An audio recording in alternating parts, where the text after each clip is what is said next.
Hello, I'm Earl and I'm going to discuss about the Chinese English or China language. But before that, let's discuss something. Ato sa istoryahan nganong na-spread ngadto ang English. So, the main reason is English globalization is irreversible. That means nga kung unsay nahitabo sa past, dili na pwede ibalik. So, tungod na mas ni-increase ug mas nidaghan ang mga speaker og English. And English in China as an expanding circle. So in Katro's concentric circle, gi-describe ngadto nga ang China is nasa expanding circle, which is ang English gi-consider nila as a foreign. Then napod ngadto nga Chinese English is a performance variety with no legal status, only used in limited domain such as in education, trade, or tourism. So China or Chinese English as a standard English language. Do you agree with that? Before anything else, if we're going to look back about the Katro's concentric circle, China is nabilong sa expanding circle. So giisip nila nga ang English is a foreign language. Dayon naay mga tendency na ang Chinese or ang China English, ang ilang mga grammar or vocabulary, phonology is dili gyud ingon nga standard or dili gyud ingon nga matawag og native gyud. Then gipun-an pud ngadto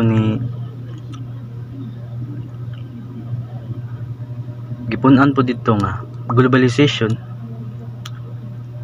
the existence of several varieties of English. Yes, ang globalization kay mao'y usa sa rason nga ang varieties of English nagabot-abot. Dayon ang kaning China is dili man gyud ingon na colonize siya, where in fact gamay ra kayo ang mi adto sa ilaha ug nakig-socialize. Maunang duha nga dili gyud matawag nga ang Chinese or China language English pwede siya into its standard. But naay gistorya ang mga China nga ang mga Chinese people gayus na sa English for almost 2 years, and then napamatud-an ngadto sa mga research nga almost Chinese people nakat-on na gyud, like millions of people nakat-on na og English. Pero dili man gyud naingon nga mas standard.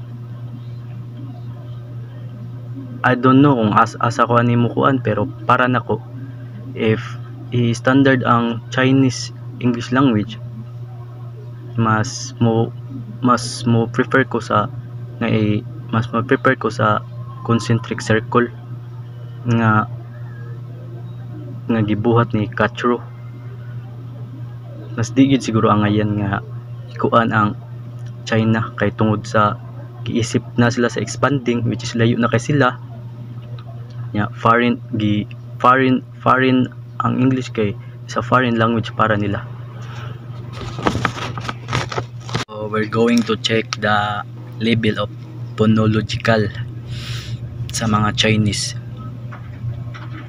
people or Chinese English speakers. We're naangad to nga ang mga Chinese people, as long as they can understand or could exchange language with each other, wala sila gi-follow nga standard nga phonological or gi-refrain nila.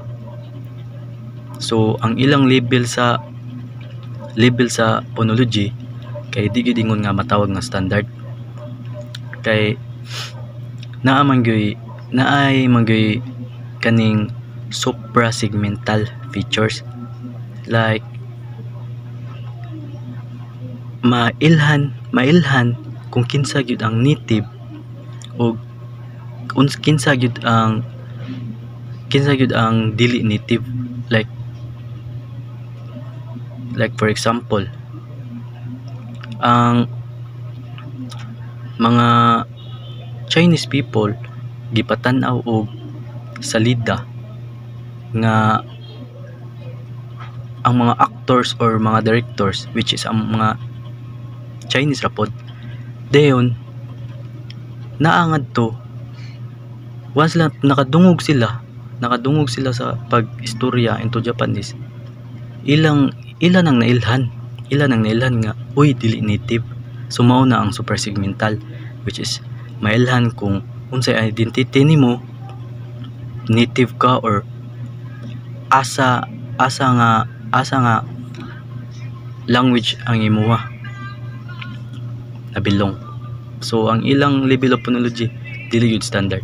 So how about the level of the vocabulary? Naay mga words nga gikuha or giborrow or nagamit ang mga Chinese people og borrowing or mga loan words para idugang sa ilang Chinese language or Chinese English, which is ang katong borrowing, loan words, nanguha ra sila. So ang ilang vocabulary dili gyud ay ingon nga broad or dili gyud ingon nga daghan, kay nanguha ra man sila sa existing nga words or kung language nya ila rang gipun-an or ginungagan nila nya ila nang giangkon nila. So ang level sa ilang vocabulary is not sufficient. So how about the level of their sentence? The Chinese English believe that the logical, coherent, on the sense are both the same to comprehend. Then na sila mga paagi unsaon pag gamit sa use unsaon paggamit sa language into sentence. Then na sila mga method nga gigamit like repetition. But so far ang level sa ilang